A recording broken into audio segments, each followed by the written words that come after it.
Then it reaches 9 years old where you start pitching.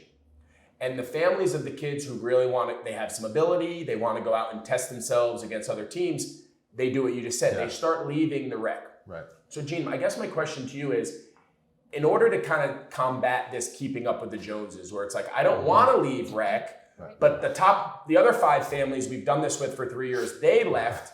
If my kid stays behind, he's quote unquote falling behind. I'm saying this is the message. Yeah. How do we combat that? Because I'm putting my family at the top of that list. We left.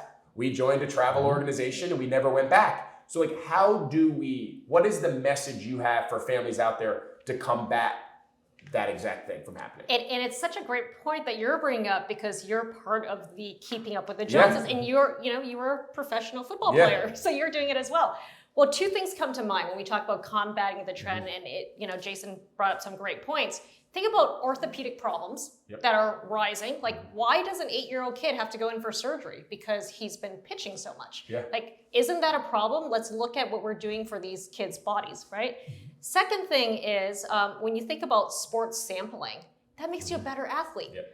I have to just give a shout out to one of our board members and dear friend, like Dave Winfield. Like, we know him as an amazing football player, but he's also an amazing basketball player. Yeah. In fact, he was recruited to all 3 drafts.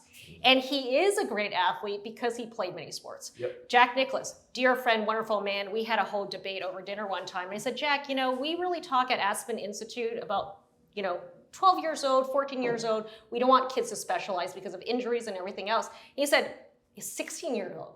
Let them be kids. Jack played like 5 sports at a minimum and played them really well. So 2 things for parents.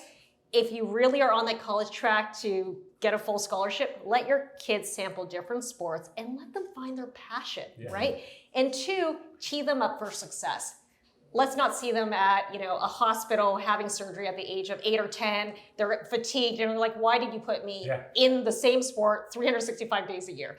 And you can't tell me that living out of hotels, motels, airplanes, and cars is really enjoyable for your vacation. Some of it's fun. I have to admit, I'm sorry, Gene. Some of it is fun.